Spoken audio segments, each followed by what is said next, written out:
Late last night, President Trump reposted an election conspiracy video that included this racist image. As you can see, the faces of former President Barack Obama, the former First Lady Michelle Obama, are put onto. Moments ago, the president deleted this post with this image. A senior White House official tells CNN a White House staffer erroneously made the post. It has been taken down. Now, that was after Republican Senator Tim Scott, the only black Republican senator, responded to the video on social media, writing, quote, "Praying it was fake because it's the most racist thing I've seen out of this White House. The president should remove it." Now, it does seem like the president or somebody in the White House listened because, as we said moments ago, it was deleted from the president's handle on his social media platform. Now, it is worth noting, Senator Scott is usually a very close and is a close Trump ally. He also leads the Senate Republican campaign arm, which means his job is to get GOP senators elected and reelected this November. I'm joined by a terrific group of reporters here. Elena, I want to go to you first because you've been doing reporting on this, and just give some context about the time of day, this time of night this was. The White House is now, and this is just developing like in the last few minutes, the White House is now saying, just to underscore that was your reporting, that it was a staffer who did this. This was part of a series of posts and reposts from this president last night. And I just want to know from you, is this something that a staffer does at 11:30 or midnight on a typical day, or is it usually the president himself?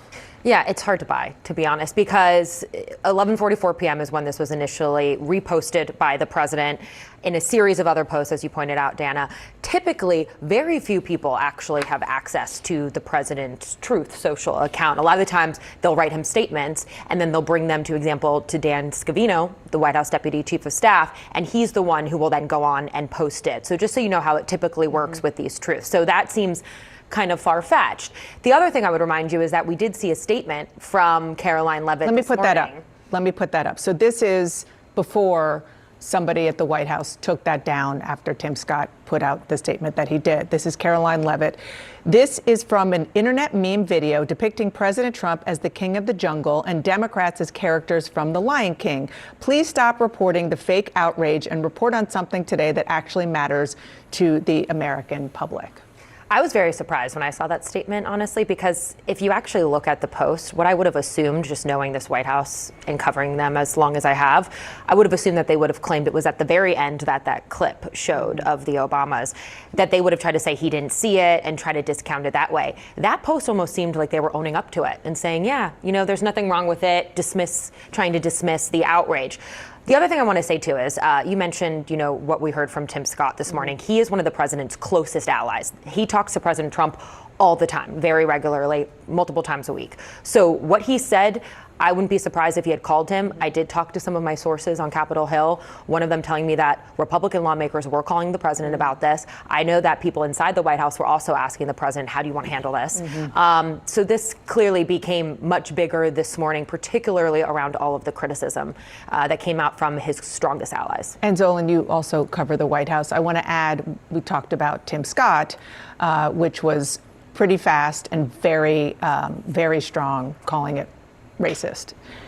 This is from Roger Wicker, who is also a Republican senator, senior Republican senator, who said on social media, this is totally unacceptable. The president should take it down and apologize. We haven't heard apologize.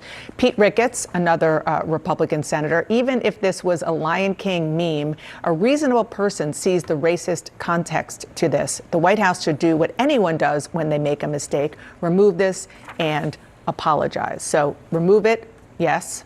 Apologize, not yet. Remove it eventually, right? I mean, when this was really coming into the spotlight this morning, as you saw, you had Caroline Leavitt's statement there kind of belittling this as fake outrage. And they didn't initially delete it when they were faced with immediate questions. Yes, they have now. And talking to historians and just other people reacting to this post, you do hear people saying that those with common sense would see this as a racist trope, right? That it channels the minstrel depictions that you would see from slave traders and segregationists that sought to dehumanize Black Americans, particularly prominent Black Americans as well, to see them as inhuman, right? And I think that's why you're seeing this outrage, including cracks in a Republican base and Republican members of Congress that seldom criticize this White House. It's also just worth saying, like, this is definitely something that has seemed to provoke criticism we don't usually see, but the president does have a history of posting and saying derogatory things about people of color, of immigrants. It wasn't too long ago, he went on a xenophobic tirade against Somalis as well, and Somali Americans. During the campaign, we remember the comments, the false comments about Haitians eating pets as well, that I know prompted a lot of fear in that community.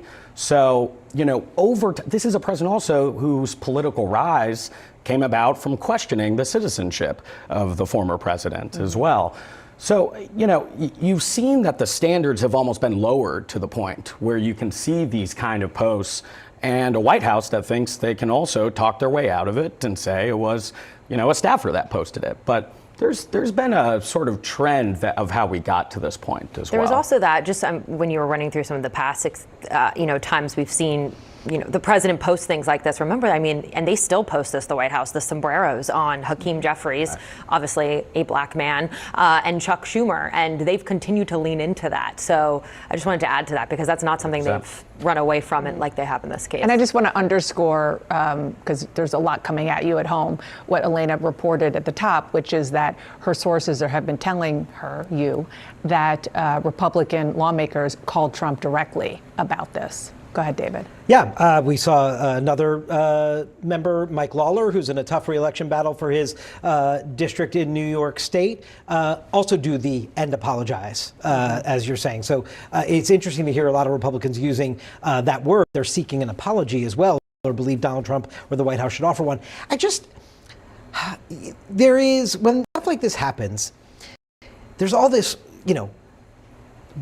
was there a strategy behind this? Was he doing? And it just feels all ridiculous to me. Like, it's a blatant racist trope. That's just a fact. Mm-hmm. It's a blatant racist trope on the social media feed of the President of the United States of America. It doesn't belong anywhere. It certainly doesn't belong on a social media feed of the President of the United States of America. And so the White House press secretary can bemoan fake outrage, which clearly it seemed like she didn't understand, she was not reading the room correctly, didn't understand where this was going and how quickly the White House was going to take it down. Because to your point, I don't think she would have offered that statement if she thought this is where it was going to be a couple of hours later. But it is so clearly unacceptable, and then you wonder and think, does Donald Trump, is he reading the room right? Has he lost, because of what you're saying of all these cracks and Republicans calling and saying, and really quickly, much more quickly than we normally see, I take away this, I think he has lost a bit of the assuredness, political footing beneath his feet right now. He is at the political low point of his term right now. We are months away from a midterm election. We know how nervous Republicans are, and I think that speaks to the speed in which something this blatantly wrong gets called out from his own party as wrong.